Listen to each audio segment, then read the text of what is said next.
अस्सलाम वालेकुम, आप देख रहे हैं बदलती राय और मैं हूं नाहिद चौधरी। नाज़रीन, मुख्तलिफ आज 3 सेगमेंट्स हैं और मुख्तलिफ मौज़ूआत पर हम बात करेंगे आज के प्रोग्राम में। सबसे पहले एक बहुत अहम टॉपिक है अफ़गान जो इस वक्त पीस प्रोसेस है उसके हवाले से हम बात करेंगे और इसके लिए पाकिस्तान बहुत सारे इकदाम भी कर रहा है। हमारी बड़ी ख्वाहिश है कि अफ़गानिस्तान में अमन हो, क्योंकि पाकिस्तान का अमन जो है वो जुड़ा हुआ है अफ़गानिस्तान के अमन के साथ। तो इसके लिए पाकिस्तान की जो कोशिशें हैं वो आपके सामने हैं। इमरान खान साहब जो हैं वो पिछले दिनों अफ़गानिस्तान भी गए और उन्होंने विज़िट किया। सदर अशरफ गनी से उनकी मुलाकात हुई और ये कोशिश की जा रही थी कि अफ़गानिस्तान को हम ट्रेड के ज़रिए इंगेज करें अपने साथ, ताकि हालात जो हैं वो कुछ बेहतर हो पाएँ। चूँकि इंडिया के हवाले से जो खबरें आती रही हैं, आपने पिछले दिनों वो सारी सुनी होंगी, जो पाकिस्तान में बाकायदा सबूत भी दिखाए गए और ये बताया गया कि इंडिया जो है वो अफ़गानिस्तान के सॉइल इस्तेमाल कर रहा है पाकिस्तान के ख़िलाफ़, और वहाँ पे जो ट्रेनिंग कैंप्स हैं और जिस तरह से पैसा लगाया जा रहा है, यकीनन वो पाकिस्तान को डिस्टेबल करने की एक कोशिश है। और पाकिस्तान इस हवाले से जो इक़दाम कर रहा है सारी दुनिया के सामने लेकर जा रहा है। इसी के साथ अफ़गानिस्तान के अमल के साथ एक और बहुत अहम चीज़ जो है वो जुड़ी हुई है। ग्लोबल विलेज स्पेस को एक इंटरव्यू दिया है DGISPR ने, मेजर जनरल बाबर इफ्तिखार साहब ने, जिसमें उन्होंने LOC पर जो सारी सूरत हाल है उसके हवाले से भी गुफ्तगू की है, CPEC के हवाले से भी, 5th जनरेशन वॉर के हवाले से भी उन्होंने बात की है कि इस वक्त सारी सिचुएशन क्या है और दुनिया के सामने हम तमाम तर वो चीज़ें लेकर आएंगे जिससे ये मालूम हो पाए दुनिया को कि हमारा मुकदमा क्या है और इंडिया का क्या है। बहरहाल आज बात हम ज़्यादा करेंगे अफ़गानिस्तान के हवाले से कि इस वक्त एक बड़ी अहम खबर है, बड़ी अहम पेशरफ्त जो है वो हुई है कि 19 साल खाना जंगी के बाद हमने देखा है कि एक डेवलपमेंट ये हुई कि अफ़गान हुकूमत और अफ़गान तालिबान के दरमियान एक बाकायदा मुआहिदा होने जा रहा है, एक तहरीरी मुआहिदा। अब उसका तरीक़ाकार क्या होगा, कौन से वो अहम निकात हैं जिन पर बात हो पाएगी, कंसेंसस हो पाएगा, इस खाना जंगी को रोक पाएंगे और जो पीस प्रोसेस है वो आगे बढ़ेगा। पहले आज का सवाल आप देख लें, फिर इस पर बात करते हैं और जो हमारे गेस्ट हमारे साथ मौजूद हैं उनको भी मैं आपसे इंट्रोड्यूस करवाती हूँ।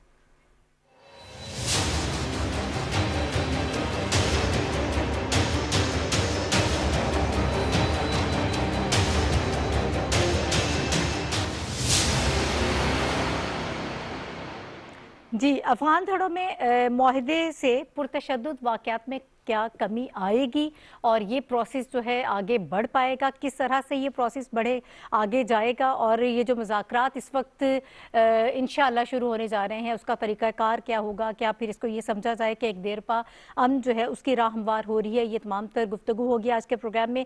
और इस वक्त मुझे जो पैनलिस्ट ज्वाइन कर रहे हैं, अहमद जवाद साहब हमारे साथ मौजूद हैं, पाकिस्तान तहरीक इंसाफ से इनका ताल्लुक है। बहुत शुक्रिया सर हमें प्रोग्राम में वक्त देने के लिए। इनके साथ हमें टेलीफोन लाइन पे ज्वाइन करेंगे रहीमुल्लाह यूसुफ ज़ई साहब।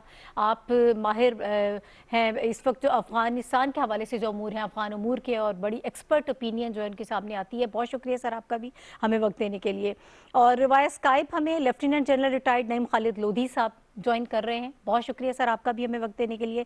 मैं चाहती हूँ कि सबसे पहले रहीमुल्लाह यूसुफ ज़ई साहब की तरफ चलते हैं और इस सारे प्रोसेस के हवाले से जान लेते हैं। सर, आप कैसे देख रहे हैं ये कैसे प्रोसेस आगे बढ़ेगा? सबसे पहले तो एक अहम सवाल ये है कि ये कितनी बड़ी डेवलपमेंट है आपकी नज़र में? मुझे याद है कि पिछली मरतबा भी जब आपसे बात हुई थी तो आपने ये बताया था कि कुछ ऐसी खबरें आ रही हैं कि अफ़गान तालिबान और अफ़गान हुकूमत के दरमियान डायलॉग्स शुरू हो रहे हैं।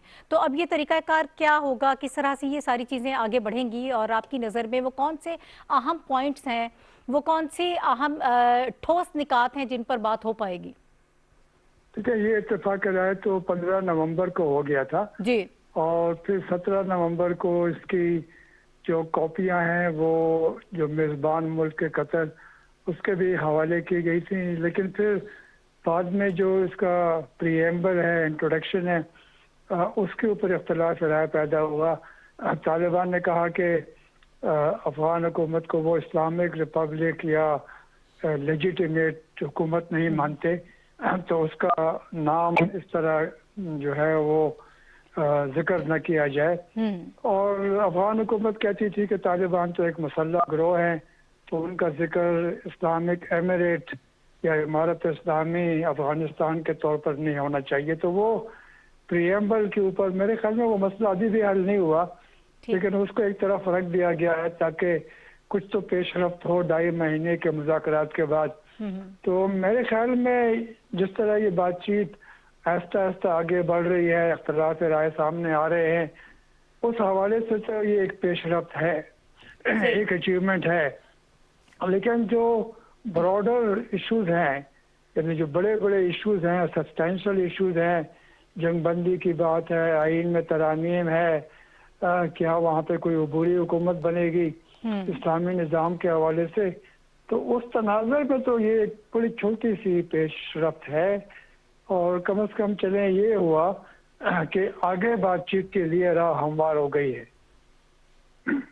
ठीक है, यानी आपको ये लग रहा है कि आगे आने वाले दिनों में बातचीत के लिए एक राह हमवार हो गई है, इस हद तक कहा जा सकता है कि एक ये बड़ी डेवलपमेंट है। नईम खालिद लोधी साहब की तरफ चलते हैं। सर, आपको कितनी बड़ी डेवलपमेंट ये लग रही है? और जब हम देरपा अमन की बात करते हैं बार बार अफगानिस्तान के हवाले से, अभी सारे प्रोसेस को पाकिस्तान भी बहुत अप्रिशिएट कर रहा है, अमेरिका ऑब्वियसली वो भी इस हवाले से जो है जो खबरें आ रही हैं कि बड़ी खुशी का इजहार किया जा रहा है कि कम से कम कुछ ना कुछ तो मामला आगे बढ़े। एक वर्किंग कमेटी भी बना दी गई है अफगान हुकूमत और अफगान तालिबान की तरफ से, तो आगे अमन कायम हो पाएगा?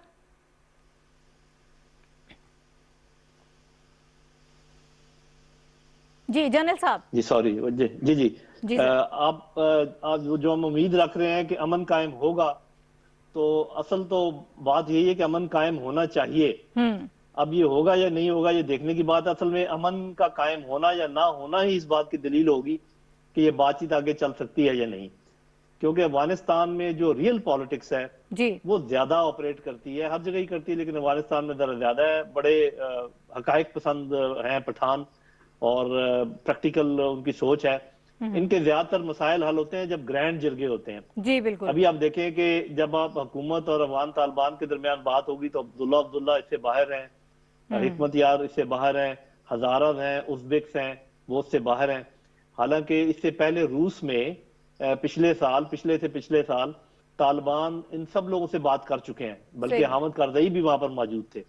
तो मेरा ख्याल तालिबान और लोगों से भी बात करेंगे, क्योंकि बुनियादी बात यह है कि ये जो हुकूमत है इसकी लेजिटिमेसी के ऊपर भी थोड़ा सा आपको पता है, जब इलेक्शन हुए कितनी देर के बाद फैसला हुआ, वो वोट गिनती हुई, सही थी गलत थी, फिर आपको पता है अब्दुल्ला ने भी ऐलान कर दिया कि मैं हूं असल सदारत का हकदार।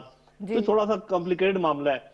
जो ये हुकूमत है इसके पास दो चीजें हैं, एक फौज और पुलिस और दूसरा हमायत अमेरिका की, और उसमें डॉलर्स भी शामिल है।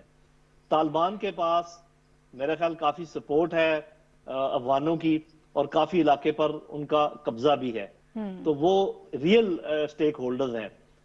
तो मेरा अपना ख्याल ये कि जो ही ये अमेरिकन फोर्सेस यहाँ से निकल जाएंगी, जो कि नजर आ रहा है कि निकल जाएंगी, तो रवैये में तब्दीली आएगी अफगान तालिबान के, और ये इतने नरम खू नहीं रहेंगे जैसे कि अब नजर आ रहा है। अभी भी बहुत कोशिश हुई है पाकिस्तान की तरफ से, अमेरिका की तरफ से, ज़ल्म खलीलाद ने बहुत इसमें किरदार अदा किया है, पाकिस्तान ने किया है, तब जाके बड़ी मुश्किल से ये बातचीत पर आमादा हुए हैं। इसका जो लिटमस टेस्ट है कि वो ये है कि अगर अगले 2-3 हफ्तों में या महीने के अंदर अमन होता है, जो कि पहली रिक्वायरमेंट है बातचीत आगे बढ़ने की, फिर तो बातचीत आगे बढ़ेगी जी। और दुआ भी हमारी है कि बढ़े, क्योंकि इसमें चाइना भी इंटरेस्टेड है, रशिया भी इंटरेस्टेड है, पाकिस्तान भी इंटरेस्टेड है, ईरान भी इंटरेस्टेड है, और अमेरिका कहता है कि वो अमन में इंटरेस्टेड है। मैंने इस बात को कभी नहीं माना।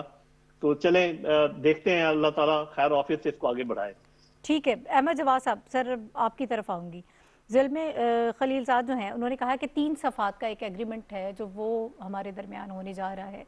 अब मज़ीद इस हवाले से एक जो वर्किंग कमेटी है वो तय करेगी, उन्होंने कहा एजेंडे से आगाज़ होगा। बहरहाल जो एक हमें डेडलॉक नज़र आ रहा था अफ़गान हुकूमत के दरमियान और अफ़गान तालिबान के दरमियान, और हालात भी दिन ब दिन बिगड़ते जा रहे थे। अभी भी जंगबंदी की बात नहीं कर रहे हैं। अफ़गान तालिबान ने यह कहा कि जंगबंदी जो है वो बाद में होगी, वो अभी इनिशियल स्टेज पे हम इस पर बात नहीं करेंगे, आगे जाके होगा। फिर भी किस कदर पॉजिटिव लग रही है ये पेशरफ्त आपको? नहीं, देखें, प्राइम मिनिस्टर इमरान खान ने जब से प्राइम मिनिस्टर का ओहदा संभाला है, अगर आप देखें तो एक बड़ी प्रोएक्टिव उनकी अप्रोच है। हमें ये जहन में रखना चाहिए कि पाकिस्तान की खारजा पॉलिसी जो है इंतहाई पेचीदा मामलात हैं, चाहे वो मिडल ईस्ट में हैं या वो अमेरिका के साथ हैं, वो अफगानिस्तान, इंडिया, चाइना, ईरान, तो एक बड़ी पेचीदा चैलेंजिंग किस्म की जो है ना हमें एक्सटर्नल फैक्टर्स जो हैं फेस करने पड़ते हैं। लेकिन इमरान खान की पहले दिन से एक बड़ी प्रोएक्टिव और एक बड़ा इनिशिएटिव उन्होंने लिया चाहे सऊदी अरब के हवाले से, यूएई के हवाले से है, टर्की है, मलेशिया है, अमेरिका है, चाइना है, तमाम कंट्रीज़ को इंगेज करने के लिए, और अफगानिस्तान के लिए भी उन्होंने ये जो अभी विज़िट किया, और इस विज़िट के अब फॉलो अप में हम देख रहे हैं कि अमन बातचीत के हवाले से मज़ीद इसमें जो है वो हम एक कदम आगे बढ़े हैं। जहाँ तक ताल्लुक़ है कि इससे हासिल हम क्या कर पाएंगे अमन, तो हमें थोड़ा सा ज़हन में ये रखना चाहिए कि ये डिकेड्स ओल्ड प्रॉब्लम्स हैं अफगानिस्तान के हवाले से, जिसमें फैक्टर्स जो हैं वो इंटरनल फैक्टर्स भी हैं और सुपर पावर्स के भी फैक्टर्स हैं जो उनकी इंटरफेरेंस और वहाँ पे इन्वॉल्वमेंट है। लेकिन अब अगर ये एक अच्छा इनिशिएटिव लिया गया है और ये पॉजिटिव डायरेक्शन में है, तो फिलहाल तो हमारी इसको सबसे पहली अप्रोच तो ये होनी चाहिए कि इसको अप्रिशिएट करें। दूसरी ये है कि हमें अच्छी उम्मीद रखनी चाहिए, हमें होपफुल होना चाहिए। तीसरा ये है कि हमें कॉशियसली जब तक कि इसकी एक प्रॉपर एग्जीक्यूशन या इम्प्लीमेंटेशन या रिजल्ट सामने नहीं आते, उस वक्त तक हमें बड़ा कॉशियसली इसके ऊपर आगे बढ़ना होगा। ठीक है, अभी रहीमुल्लाह यूसुफजई साहब, सर आपकी नज़र में ठीक है, एक डेवलपमेंट है, बहुत ज़्यादा इससे उम्मीदें जो हैं वो लगाना अभी जो है वो दुरुस्त नहीं होगा। तो सर रीजनल सिक्योरिटी की जब हम बात करते हैं उसके हवाले से बताइएगा कि कितना अहम होगा अगर ये प्रोसेस आगे बढ़ता है।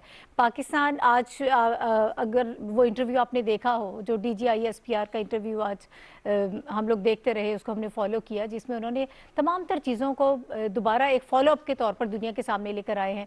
जब एक प्रेस कॉन्फ्रेंस की गई, सबूत सारी दुनिया के सामने दिखाए गए कि इस वक्त ये हालात हैं, किस तरह अफगानिस्तान की सरजमीन सवाल हो रही है और किस तरह इंडिया जो है वो पाकिस्तान के खिलाफ ये सारे इकदाम कर रहा है, ये चीज़ें हो रही हैं और ये सबूत हम लेकर आ रहे हैं। उसके फॉलोअप के तौर पर उन्होंने कहा कि अभी भी हम हर जगह पर लेकर आएंगे और भारत जो है वो 5 अगस्त के बाद इस वक्त हमें वीक नज़र आ रहा है। तो सर ये सारा प्रोसेस जो है अगर इंडिया को भी आप पेश नज़र रखें तो फिर क्या आपको लग रहा है? देखिए, पहली बात तो ये है कि जिस तरह ये जो इत्तेफाक राय हुआ है बातचीत को आगे बढ़ाने के लिए, उसके ऊपर सारे मुल्कों ने खुशी का इजहार किया है। यानी वो सारे जो हैं वो अफगानिस्तान में अमन के ख्वाह हैं, उसके लिए कोशिश कर रहे हैं। और सबसे जो अहम रोल है वो मेरे ख्याल में 3 मुल्कों का है। एक तो अमेरिका ज़ाहिर है वो फरीक भी है जंग में, उसका मुआहदा तालिबान से हो चुका है। एक मेज़बान मुल्क है कतर, जहाँ पे सारी बातचीत पहले भी हुई अमेरिका और तालिबान की, अब भी हो रही है। और एक पाकिस्तान। इसके अलावा चीन का भी रोल बनता है, वो भी बड़ा पॉजिटिव है। लेकिन जो आपने इंडिया का जिक्र किया, इंडिया के रोल के हवाले से काफ़ी मेरे ख्याल में डाउट्स हैं, क्योंकि इंडिया हमेशा से तालिबान के साथ बातचीत का मुखालिफ रहा है और वो चाहता था कि ये गैर मुल्की फौज मजीद अफगानिस्तान में रहे। यानी उसकी पॉलिसी वो है जो कि अफगान हुकूमत की है। वो भी चाहते हैं कि ये गैर मुल्की फौज अफगानिस्तान में मजीद कुछ अर्सा रहे, उनको फौजी इमदाद मिले। और बार बार अशरफ गनी कहते हैं कि वो दुनिया के लिए 20 से ज्यादा दहशतगर्द ग्रुपों से अफगानिस्तान में जंग कर रहे हैं, तो उनको इमदाद चाहिए। लेकिन ये है कि अब पाकिस्तान के पास जाहिर है शवाहिद भी हैं, जिस तरह हमारी हुकूमत कह चुकी है कि सबसे ज्यादा नुकसान 42 साल अफगान जंग का अफगानिस्तान को हुआ, उसके बाद पाकिस्तान को हुआ। तो पाकिस्तान को तो बड़ी खुशी होगी, इत्मीनान होगा अगर अफगानिस्तान में अमन आता है। और वहाँ पे जो महफूज पनाहगाहें हैं पाकिस्तान के दुश्मनों की, पाकिस्तान के जो मुखालिफिन है, तहरीक तालिबान पाकिस्तान है और अलकायदा है और बाकी बलोच अलहदगी पसंद है, दाइश है, तो उनके ठिकाने अगर ख़त्म हो जाएं तो पाकिस्तान के लिए ये एक बड़ी कामयाबी होगी। क्योंकि ये लोग जो हैं UN के मुताबिक 6500 हैं, हमारे अपने जो ज़राए हैं या जो हमारी हुकूमत के लोग हैं वो कहते हैं कि ज़्यादा हैं, शायद 8-9,000 10,000। तो ये पाकिस्तान के लिए एक मुसलसल ख़तरा है, इनके ये ठिकाने ख़त्म होने चाहिए, तो ये पाकिस्तान को बड़ा फ़ायदा होगा। ठीक है सर, बॉर्डर मैनेजमेंट के हवाले से भी कुछ बात आगे बढ़ सकती है? देखिए, बॉर्डर मैनेजमेंट जो पाकिस्तान ने की है, एक तो वो फेंसिंग हमने की है, फिर हमने वीज़े की शर्त लगा दी है, फिर हम चाहते हैं कि तजारत में भी इजाफा हो जाए। तो 24 घंटे हमने तोरखम के बॉर्डर को खुला रखने की बात की है। उसके बाद हम चमन और अंगूर अड्डा और बाकी जो सरहदी गांव है वहाँ पर भी ऐसा करने जा रहे हैं। लेकिन ये है कि अफगान हुकूमत कुछ ज्यादा इसमें ताउन नहीं कर रही। वो अजीब, वहाँ पे एक हुकूमत है, वहाँ पे जो कस्टम के इमिग्रेशन के हुकाम है वो रात को ड्यूटी नहीं करते, और वही जो पहले था कि तुलुए आफ्ताब से गुरूब आफ्ताब तकरीबन उसी वक्त वो ड्यूटी करते हैं, कभी कभार कुछ ज़्यादा घंटे काम कर लेते हैं। तो वो एक तावन चाहिए, क्योंकि तारीख एक हाथ से नहीं बचती। अगर वो तावन करेंगे तो बॉर्डर मैनेजमेंट का और बॉर्डर ट्रेड का फायदा दोनों मुल्कों को होगा। ठीक है, ये मामला हल हो सकता है। अब मैं जनरल साहब की तरफ जाऊंगी। सर, आपने जो गुफ्तगू की, आपने कहा कि अगर फौज निकल जाती है उसके बाद की जो सारी सूरत हाल है, अफगान तालिबान का रवैया तब्दील होगा, उनके बिहेवियर में तब्दीली आएगी। सर, ये भी बात की जा रही है कि अगर इसी तरह तेज़ी में ये मामला तय पाता है तो वहाँ दाइश भी जो है वो अपने कदम जमा सकती है, उनके ग्रुप्स भी जो हैं वो ज़्यादा मजबूत हो सकते हैं। फिर ट्रंप साहब की अगर हम बात करते हैं, उनके बाद जो बाइडेन की जो पॉलिसीज़ होंगी, क्या आपको ये लगता है कि वो इन्हीं पॉलिसीज़ को टो करेंगे जो इस वक्त इक़दाम किए जा रहे हैं, ये फैसले किए जा रहे हैं? जी, इसमें ये सोचना चाहिए कि आखिर अमेरिकन इंटरेस्ट है क्या अफगानिस्तान में। अमेरिकन इंटरेस्ट बहुत डीप है अफगानिस्तान में। वो एक स्टम्बलिंग ब्लॉक है या एक रुकावट है। ये जो सीपैक की पूरा मुकम्मल होने में, सेंट्रल एशियन कुछ कंट्रीज के साथ ताल्लुकात आगे बढ़ाने में, ये रूट को आगे लेकर जाने में, रूस को गर्म पानियों तक एक्सेस देने में, और चाइना का इस इलाके में असर बढ़ाने में, ये सारी बातें मम साबित होती है अगर अफगानिस्तान में पीस हो जाता है। सही। ये उनको, मेरा नहीं ख्याल कि अमेरिका को ये बातें मंजूर होंगी, लिहाजा वो यहाँ से जा जरूर रहा है, लेकिन यहाँ पर वो एक अपना इन्फ्लुएंस छोड़ने की कोशिश करेगा जिसमें एक खलफशार रहे इस इलाके में, जो कि पहले उनकी मौजूदगी में भी रहा। बहुत बड़ी फोर्स थी यहाँ पर, यानी मुकम्मल अमन हो ना, मुकम्मल अमन ना हो। जी बिल्कुल, वो ये चाहेंगे मुकम्मल अमन ना हो, क्योंकि उससे उनको सूट नहीं, जो मैंने आपको इंटरेस्ट उनके बताए हैं उनको सूट नहीं करता। वो कहें कुछ भी कहें। वो बहुत पहले, अगर आपको याद हो, वो ये भी कहते थे जी सीपैक पर हमें कोई इतराज नहीं है, और मैं उस वक्त भी कहता था कि ये कैसे हो सकता है कि उनको इतराज ना हो, और फिर पिछले 1-2 सालों में आपने देख लिया कि उनको सख्त इतराज है। तो बुनियादी तौर पर मुझे जिस बात का खदशा है जी, अल्लाह ना करे कि वो हो, कि वो दोबारा पाकिस्तान को ना इस्तेमाल करें वहां पर अपना असर रसूख कायम करने के लिए, क्योंकि इस दफा फिर आपको लग रहा है कि पिंगें थोड़ी सी बढ़ रही हैं। आपको वर्ल्ड बैंक जो है ना उसने कुछ डॉलर दिए हैं, और शायद ये FATF से निकालने की बात करें। ये इनके यही टूल्स हैं जिनको वो इस्तेमाल करते हैं। लेकिन अभी जो हमारे चीन के साथ मुआहदे हुए हैं और जिस तरीके से और बातें सामने आ रही हैं, लगता है कि पाकिस्तान इस ट्रैप में नहीं आएगा इस दफा। और इस दफा इंशाल्लाह वो बात नहीं होगी जो जब यहाँ से रशियंस निकले थे और अमेरिकन भी चले गए थे तो एक वैक्यूम पैदा हो गया था। जी जी। अब अमेरिकन के जाने के बावजूद वो वैक्यूम पैदा नहीं होगा, इसलिए कि यहाँ पर अमन में इंटरेस्टेड पार्टीज बहुत ज्यादा हैं। एक तो अफगान खुद हैं, अफगान तालिबान है जिनका काफी, और अफगान गवर्नमेंट भी ये चाहेगी जितने भी अफगान है, पाकिस्तान है, ईरान है, चाइना है, रशिया है, सेंट्रल एशियन कंट्रीज हैं। तो एक बैलेंसिंग फोर्स है जो कि आमादा करेगी अफगानों को कि आपस में बातचीत भी करें, हाँ जी, और यहाँ पर अमन लाने की कोशिश करें। एक बात मैं जरूर ऐड करना चाहूंगा जी जी, कि पाकिस्तान ने बहुत खिदमत की है अफगानिस्तान में अमन लाने के लिए, बातचीत में को बढ़ाने के लिए, तालिबान को मेज पर लाने के लिए, और आगे अभी तक मुख्तलिफ आप गवर्नमेंट का और इनके आपस में बातचीत करवाने के लिए। लेकिन पाकिस्तान इससे खुद इस लीवरेज से फायदा नहीं उठा सका। जब हम अमेरिकन की इतनी खिदमत कर रहे थे तो कम से कम हमें उनसे ये डिमांड करना चाहिए था कि आप हिंदुस्तान को कहें कि एक दफा जुल्म सितम तो बंद करे, कश्मीर में मामला जब हल होगा तो होगा। और ये जो हमारे ऊपर अटैक होते हैं अफगानिस्तान की तरफ से, इसमें तो कोई, देखिए ठीक है, वो DGISPR ने कहा है कि हम अफगान हुकूमत को ज्यादा ब्लेम नहीं करते क्योंकि इलाके उनके कंट्रोल में नहीं है। बहन मेरी बात यह है कि रॉ के और इनके NDS के आपस में बड़े गहरे ताल्लुकात हैं। बिल्कुल, और बिल्कुल। वो यहाँ पर उन्होंने कैंप बना रखे हैं। ये कैसे हो सकता है कि अफगान हुकूमत को पता ना हो? तो अगर अफगान हुकूमत ये कहती है कि मेरा ऊपर कंट्रोल नहीं है, तो फिर उनको इजाजत देनी चाहिए पाकिस्तान को कि हम खुद उनसे डील कर लें। अक्रॉस द बॉर्डर, उसकी भी वो इजाजत नहीं देते। बहुत सारे अहम निकात जो हैं वो आपने उठाए हैं। मैं ये चाहती हूँ कि अहमद जवाद साहब से जो बातें इस वक्त जनरल साहब कर रहे हैं, एक तो ये है कि अमेरिका फिर दोबारा से आपको ट्रैप करने की कोशिश करेगा और हम वो फ़ायदा नहीं उठा पाए जितना हमने अमेरिका के लिए काम किया है, और अब जो आगे की सिचुएशन है उसके हवाले से अब हमें क्या करना है, क्या पॉलिसी आप देखते हैं? नाहिद, मैं जनरल साहब की बात से पूरी तरह से मुत्तफिक हूँ, जो कि अमेरिका के इंटरेस्ट जो हैं, अगर इस रीजन में अमन आ जाए तो उसमें अमेरिका को क्या फ़ायदा है? अमेरिका को तो सिर्फ फ़ायदा है कि यहाँ पे इंतशार रहे और उस अमन के नतीजे में सी पैक मजबूत होगा, रूस को फ़ायदा होगा, चाइना को फ़ायदा होगा, सबसे ज़्यादा पाकिस्तान को फ़ायदा होगा। तो ये तो अमेरिका के इंटरेस्ट में नहीं है, इसलिए जो उसकी जितनी भी एफर्ट्स हैं उसके पीछे वो यकीनन उनका ये प्लान भी है कि वो उन्होंने इस एरिए में अपना जो इन्फ्लुएंस है, बेसिकली तो अपने एजेंडे को उन्होंने परसू करना है। वो चाहे अगर वक्त के साथ साथ एक मिलिट्री प्रेजेंस कंप्लीट ना होने के बावजूद अगर वो मैनेज कर सकते हैं, और अभी उनकी कोशिश यही है कि बज़ाहिर जो है वो ये नज़र आए कि एक मिलिट्री विड्रॉल है, लेकिन उस मिलिट्री विड्रॉल से पहले वो जो उनकी प्रेजेंस है, जो इनका इन्फ्लुएंस है, उसको भी इंश्योर करेंगे। सही। तो हमें जो है बात ये है कि दूसरों की जो इंटेंशंस हैं या उनकी जो डिज़ायर्स हैं वो तो अपने नेशनल इंटरेस्ट के मुताबिक हैं।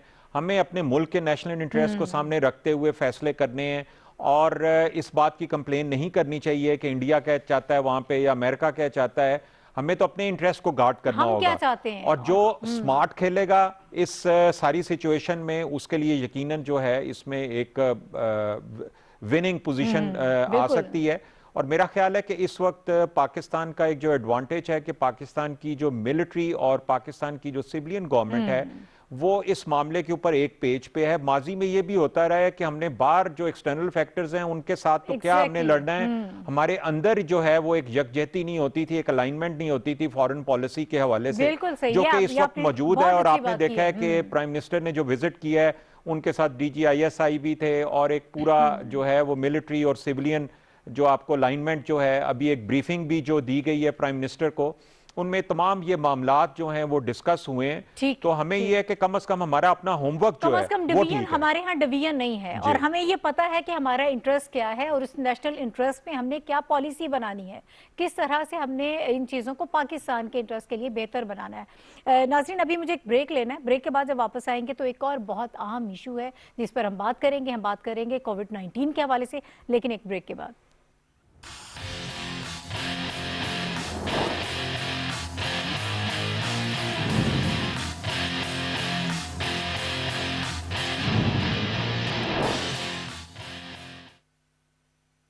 खबरों के हजूम में सच की तलाश मुश्किल जरूर है मगर नामुमकिन नहीं। मुल्की और गैर मुल्की हालात और वाकयात को हम परखते हैं हर जाविये से और बिल आखिर ढूंढ लाते हैं सच को जो हकायक पर मबनी होता है। देखिए प्रोग्राम सच के साथ सैयद अनवारुल हसन के साथ।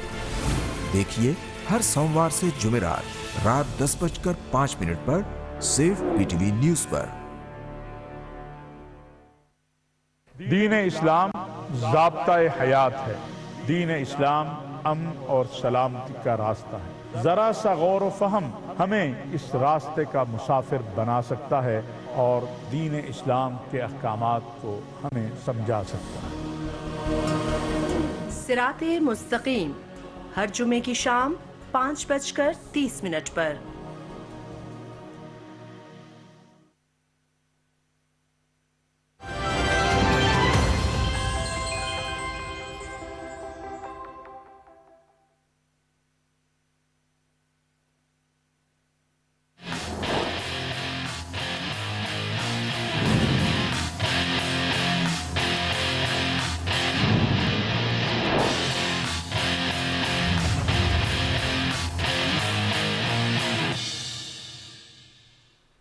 Welcome back to the show. नाज़रीन, बहुत अहम टॉपिक और बहुत संजीदा टॉपिक जिस पर हम बात करने जा रहे हैं, और तकरीबन रोज़ ही इस हवाले से हम बात करते हैं अपने मुख्तलिफ प्रोग्राम्स में, कोविड-19 के हवाले से, जिसकी सेकेंड वेव इस वक्त पूरी दुनिया को मुतासर कर रही है और पाकिस्तान में भी हालात दुनिया से मुख्तलिफ नहीं हैं।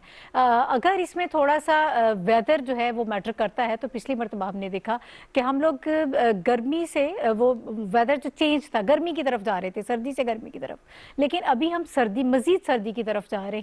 ये भी एक चीज़ बहुत अहम है, एक अहम फैक्टर है कि मुख्तलिफ लोग जो हैं बुखार फ्लू वगैरह में मुब्तला हैं, तो चूँकि सिम्टम्स भी ओवरलैप करती हैं, तो आपको मालूम नहीं हो पा रहा कि असल इस वक्त सिचुएशन क्या है। हमारे यहाँ टेस्टिंग कैपेसिटी भी एडवांस कंट्रीज़ की तरह नहीं है, सब लोग टेस्ट भी नहीं करवा पाते, तो ये भी एक अहम फैक्टर है कि हमें मालूम नहीं हो पाता कि कितने लोग इसका शिकार हो रहे हैं। लेकिन इसके बावजूद जो रोज़मर्रा के आदाद शुमार इस वक्त आ रहे हैं वो इंतहाई खौफनाक हैं, बहुत तशवीशनाक है। इसमें रोज़ाना की बुनियाद पर इजाफा हो रहा है और इसमें बहुत सारे लोगों की अमवात भी हो रही हैं। तकरीबन 60-70 के दरमियान आप सुनते हैं लोगों की जो है इसमें डेथ्स हो रही हैं, और इसके अलावा 3000 से ज़्यादा लोग रोज़ाना की बुनियाद पर ऐसे हो चुके हैं कि जिनमें ये डायग्नोज होता है।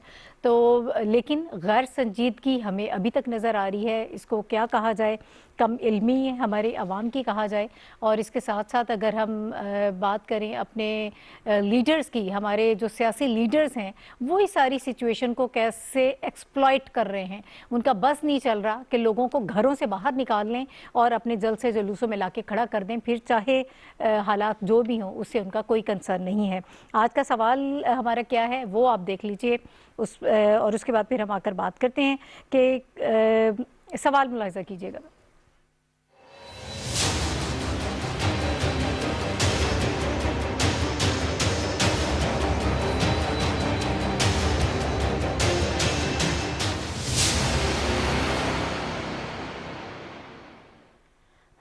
जी, अगर कोरोना का सद्भाव करना है तो फिर हमारे जो पॉलिटिशियंस हैं उनकी हिकमत अमली क्या होनी चाहिए? क्या उनको कौमी इदारों के फ़ैसलों का एहतराम करना चाहिए, और जो आवाम के इस वक्त इंटरेस्ट में है क्या उसको पहले रखना चाहिए या अपने इंटरेस्ट को देखना चाहिए? बड़ी अहम चीज़ है। लेकिन बदकिस्मती से हमारा मुल्क एक ऐसा मुल्क है जिसमें इन तमाम तर चीज़ों की तरफ तवज्जो नहीं दी जाती। जो लोग स्टेज पर बैठे हैं वो कोरोना वायरस का शिकार हो जाते हैं। जो हमारे लीडर्स हैं, बिलावल भुट्टो जरदारी साहब की अगर मैं बात करूँ, उसके बाद समर बिलोर और दीगर बहुत सारे लीडर्स ऐसे हैं जो कोरोना वायरस का शिकार हो चुके हैं। स्टेज पर बैठे लोग अगर शिकार हो सकते हैं तो आप खुद इमेजिन करें, अंदाज़ा करें कि वो हज़ारों की तादाद में जो जलसे जुलूस की शक्ल में लोग मौजूद हैं और जहाँ पे कोई SOPs फॉलो नहीं किए जा रहे, वहाँ पर क्या हालात होंगे। इंतहाई खौफनाक सूरत हाल है। अहमद जवाद साहब, सर क्या कर रहे हैं हम, क्या करना चाहते हैं हम अपने आवाम के साथ? क्यों इतनी गैर संजीदगी है? हम बार बार आवाम की बात करते हैं, अवेयरनेस की बात करते हैं, लेकिन इनको कौन पूछे, हमारे सियासतदानों को इनको कौन समझाए? सर नाहिद, सबसे पहले थोड़ा सा मैं जो बैकग्राउंड इस वक्त जो स्टेटस है कोरोना के हवाले से उसमें थोड़ी सी रोशनी डालना चाहूँगा कि देखें, एक जो अभी इंटरनेशनली जो लेटेस्ट अब जो रिसर्च के हवाले से जो आ रहा है, एक तो इस बात में अब कोई शक नहीं है कि अभी तक कोरोना के बारे में कोई फाइनल वर्डिक्ट नहीं आया, क्योंकि अब जो इस दफ़ा जो कोरोना आया उसमें अब वो कह रहे हैं कि वो खाली फेफड़ों को नहीं इफेक्ट कर रहा, वो उसके डिफरेंट जो है वो उसका इम्पैक्ट जो है वो इंसानी ज़िंदगी के ऊपर आ रहा है, और अभी ज़्यादा डेडली जो है वो कोरोना जो है पिछली दफ़ा की निस्बत है। ये तो एक इंटरनेशनली जो इस वक्त जो साइंटिफिक रिसर्च वगैरह ये उसके नतीजे हैं। बच्चे इसका शिकार नहीं हैं। अभी तो बच्चे और बच्चों के बारे में भी आया कि वो भी हुए हैं, मुख्तलिफ उम्र के लोगों का हुआ है, और उसका इफेक्ट जो है वो डिफरेंट आ रहा है। इसलिए ये एक ज़्यादा खतरनाक सूरत हाल है कि अभी तक इसका सही तरह से हमें पता नहीं कि इसकी क्या, इसके असल में इसकी नेचर क्या है। बिल्कुल। अब दूसरी जो चीज़ इंपॉर्टेंट है वो हमारे अपने मुल्क के हवाले से है। देखें, इस वक्त जहाँ तक अवेयरनेस का ताल्लुक है, जहाँ तक हमारी फर्स्ट वेव जो है कोरोना की उसको कंट्रोल करने का ताल्लुक है, तो वो तो हम इसमें काफ़ी हद तक कामयाब रहे, और इसमें हमें इंटरनेशनल फोरम्स के ऊपर दूसरे ममालिक ने अप्रिशिएट भी किया, और कंपैरेटिवली हमारी स्ट्रेटजी कामयाब रही। अब ये जो सेकंड फेज है इसमें हुकूमत की तरफ से, क्योंकि आपने सियासतदानों का कहा है तो सियासतदान हुकूमत में भी होते हैं और अपोजिशन में भी होते हैं, तो हुकूमत की तरफ से तो आप देखें तो पिछले 1 महीने से इसके बारे में कॉशन बार बार रिपीट किया जा रहा है। प्राइम मिनिस्टर ने खुद भी आके इसके बारे में कहा है, एनसीओसी इसके बारे में अलर्ट्स जारी कर रही थी, फिर एजुकेशनल इंस्टीट्यूशंस को बंद करने का टाइमली फैसला किया गया, पब्लिक गैदरिंग्स के ऊपर जो है वो भी एक टाइमली फैसला किया गया कि आपने 300 से ऊपर आप गैदरिंग नहीं कर सकते। अभी रेस्टोरेंट्स की डाइनिंग को भी खत्म कर दिया है। तो जहां तक हुकूमत का ताल्लुक है, अपने पिछले तजर्बे की रोशनी में और फिर स्मार्ट लॉकडाउन जो है जहां जहां पे भी आ रहे हैं वो भी किए जा रहे हैं। यानी हुकूमत की तरफ से एक बड़ी मैच्योर्ड स्ट्रेटेजी जो है, जो पिछली एक्सपेरिमेंट की वजह से जो है वो जो सीखा था उसको इंप्लीमेंट किया जा रहा है। लेकिन अब हम सियासतदान जो ऑपोजिशन में हैं इस वक्त, उनका जाहिर है कि एक सियासी एजेंडा है और उस सियासी एजेंडे में इस वक्त कोरोना जो है वो उनके लिए एक रुकावट बना हुआ है कि अगर इसको वो एडमिट करते हैं, इसको एक्सेप्ट करते हैं, तो फिर लोगों को जलसों में कैसे लेके आएंगे, और फिर अगर उन्होंने लॉन्ग मार्च करना है तो उसमें कैसे लेके आएंगे। तो इसलिए उन्होंने इसको पॉलिटिसाइज कर दिया। मैं जब कहता हूं कि पॉलिटिसाइज कर दिया तो वो कैसे कर दिया है, उन्होंने कहा है कि हुकूमत जो है वो कोरोना के पीछे छुपने की कोशिश कर रही है और कोरोना जो है वो सिर्फ पीडीएम के जलसों को देखता है, बाकी सब कुछ हो रहा है। मैं अभी आपको बयान कर चुका हुआ हूं कि पीटीआई के जलसे, जब से एनसीओसी का फैसला आ चुका है, कोई पीटीआई का जलसा नहीं हुआ। और गिलगित बल्तिस्तान के इलेक्शंस के बाद भी आप देखें किसी किस्म की कोई पॉलिटिकल 5% से कम थी रेशो ना, अब तो 8% से ज्यादा, अभी 8% से नहीं। और जब से इंस्ट्रक्शंस आई हैं उसकी तरफ हुकूमत की तरफ से कोई ऐसी एक्टिविटी नहीं की गई। आपको मैं पेशावर के जलसे की मैं आपको मिसाल दे सकता हूं कि जहां पे जब पीडीएम ने जलसा किया उससे पहले वहां पे कोरोना पॉजिटिव की शरह जो थी वो 7% थी और जलसा होने के एक हफ्ते बाद वो 19% पे चली गई। अब आप मुझे ये बताएं कि अगर ये हर शहर में जलसे करते जाएंगे और उसका इंपैक्ट, और इसको ये ज़हन में रखें कि हजारों का जलसा है, अगर उस हजारों के जलसे में सैकड़ों या चंद सौ कोरोना के कैरियर या पेशेंट्स आ जाते हैं, आप सोचें कि जलसा खत्म होने के बाद वो तादाद हजारों में नहीं कन्वर्ट हो जाएगी, और क्या वो अपनी फैमिलीज को जाके इन्फेक्ट नहीं करेंगे? वही लोग नहीं है, उतनी फैमिलीज काउंट कर लें। वही मैं कह रहा हूं कि उसके बाद वो अपनी फैमिलीज को, तो ये देखें, इसको पॉलिटिसाइज करना इस स्टेज के ऊपर जो है वो इंतहाई खतरनाक है।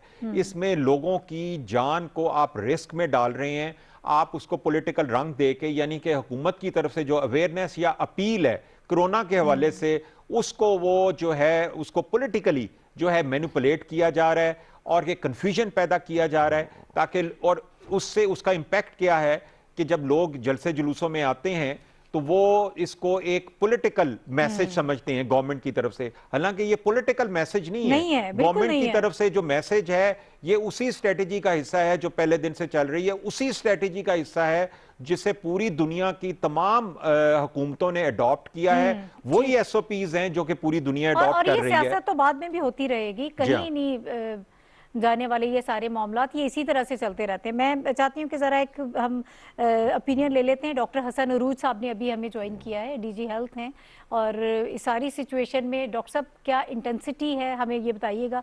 सेकंड वेव के हवाले से जो कहा जा रहा है कि बहुत डेडली है ये वेव, इसके हवाले से भी हमें थोड़ा बताएं। फिर वैक्सीन के हवाले से भी, अभी तो फिलहाल मास्क और सैनिटाइजर या बार बार अपना हाथ धोना, यही हमारी वैक्सीन है जिस पर हमें अमल करना है। आप लोग भी एसओपीज का वीक जो है वो मनाने जा रहे हैं। जी बहुत शुक्रिया फरजाना।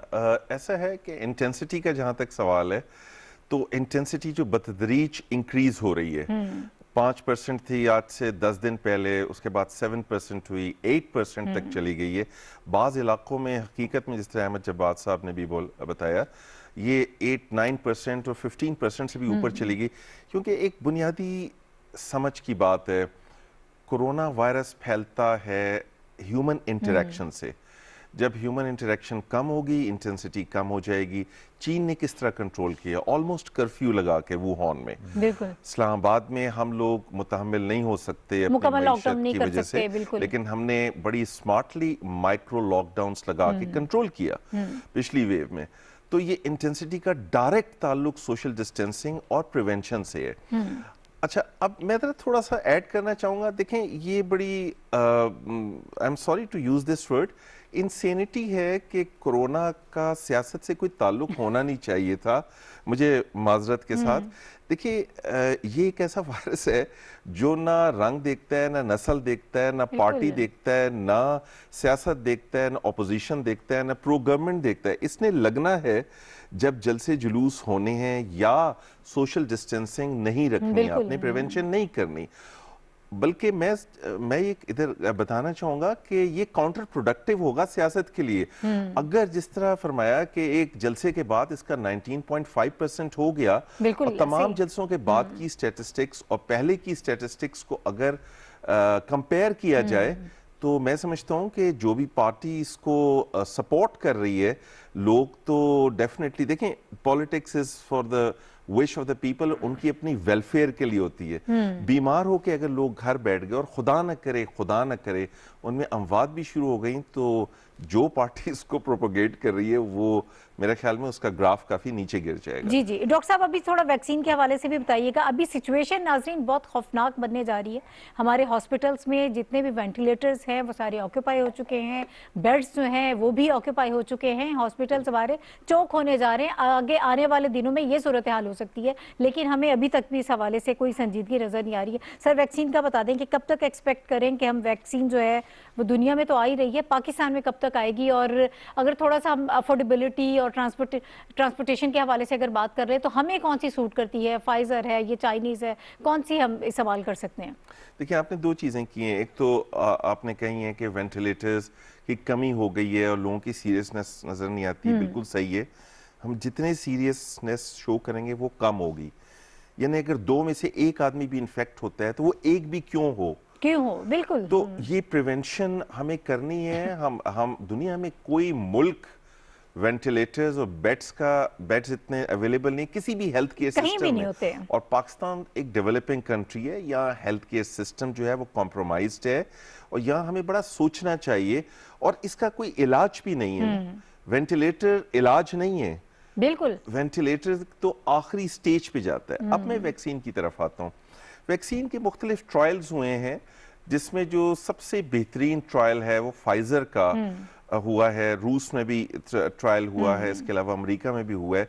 फाइजर ने उनकी एफिकेसी 90% से ऊपर निकली है फाइजर कंपनी की, और उनका अगले हफ्ते यूके में वो लोग अपनी वैक्सीन को ओपन कर रहे हैं। ठीक है। पाकिस्तान ने इस सिलसिले में $150 मिलियन मुख्तस किए हुए हैं और तकरीबन 220 मिलियन की पॉपुलेशन को पाकिस्तान वैक्सीन देने का प्लान कर रहा है। ठीक है, तो ये जो सिलसिला है इंशाल्लाह सर हमारे लिए सुटेबल है। -70 डिग्री की बात की जा रही है कि इसको अगर आपने ट्रांसपोर्ट करना है जी, ये तो बड़ा क्या हमारे लिए ये पॉसिबल है, डूएबल होगा? बड़ा इंपॉर्टेंट सवाल है।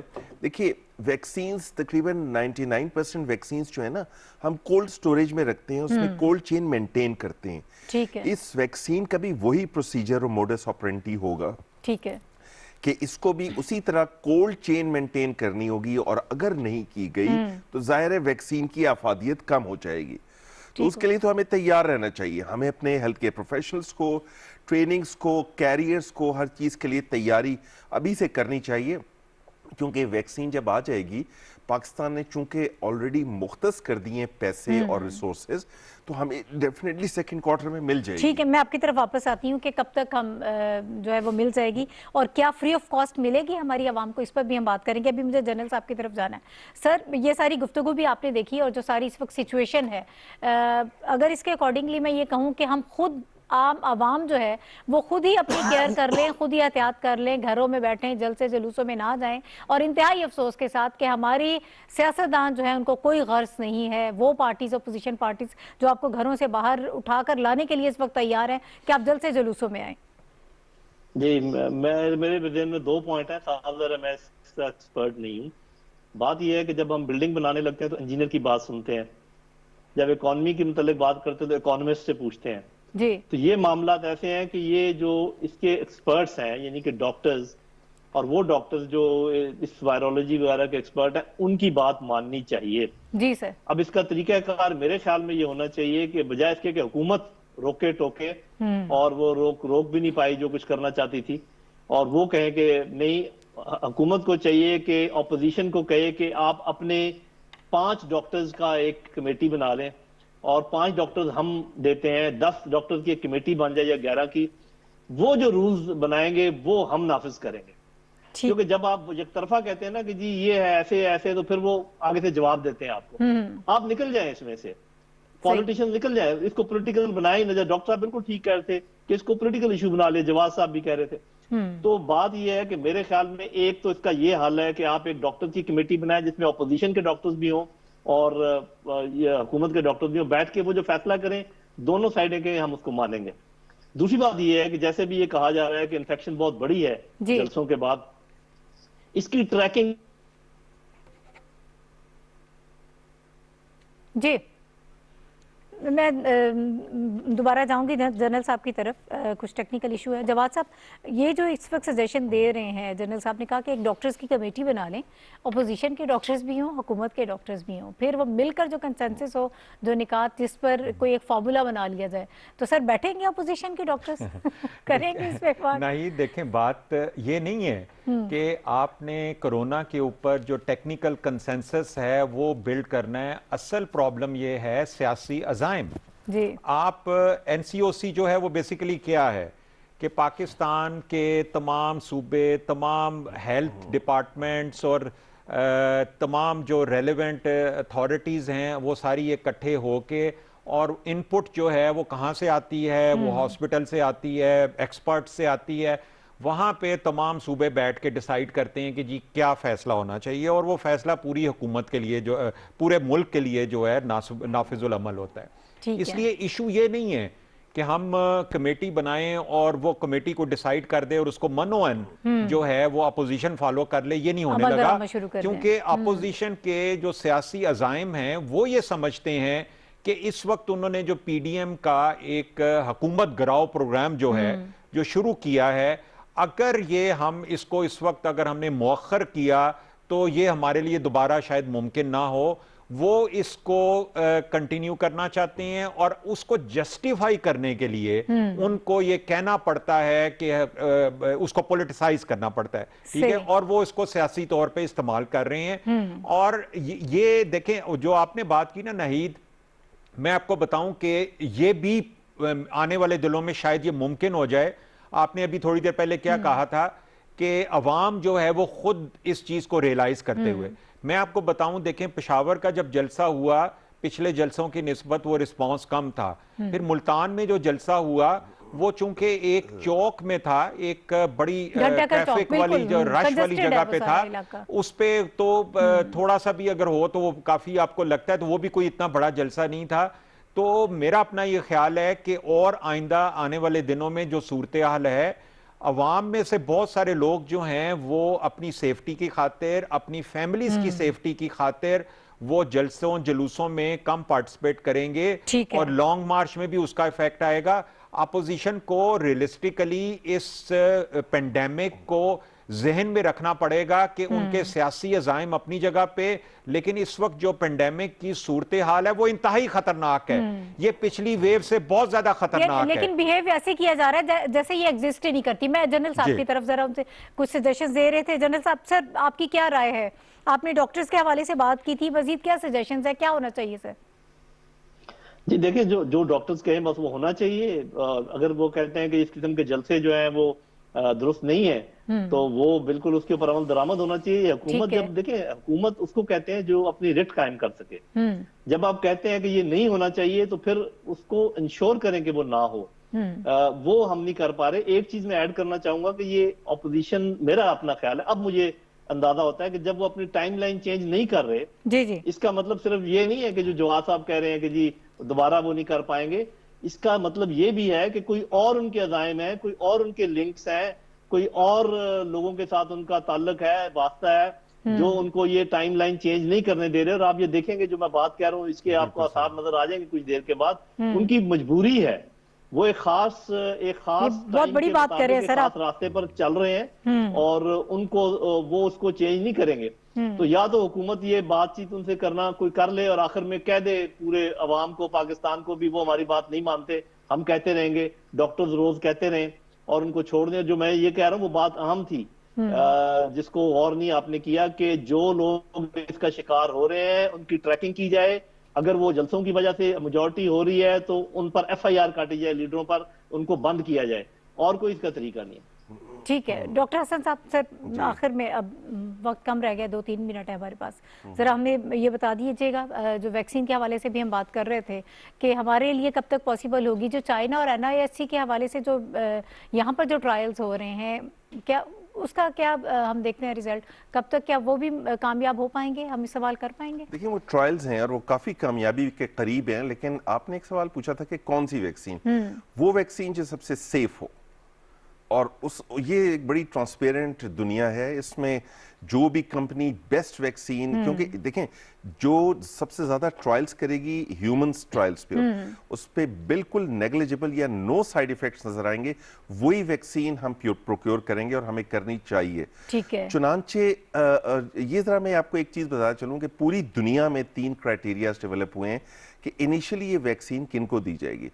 ये बूढ़े लोगों को दी जाएगी, हेल्थ केयर वर्कर्स को दी जाएगी, और वो लोग जो कोरोना के साथ डायबिटीज और हाइपरटेंशन या किसी भी बीमारी में मुब्तला हैं, जिनके चांसेस ज्यादा होते हैं कोरोना का इफेक्ट होने के, और वो ज्यादा जल्दी सीरियस होने के चांसेस हैं, उसके बाद बारी आएगी। लेकिन खुशकिस्मती से पाकिस्तान ने ज्यादा पॉपुलेशन के लिए ये वैक्सीन जो है वो सर, कितनी पॉपुलेशन हमारी कवर हो पाएगी? 22 करोड़ आवाम है। 150 मिलियन हमने डिपॉजिट किए है, हमने इसके लिए रिसोर्सेज एलोकेट भी किए हैं और आगे डिपॉजिट भी किए है।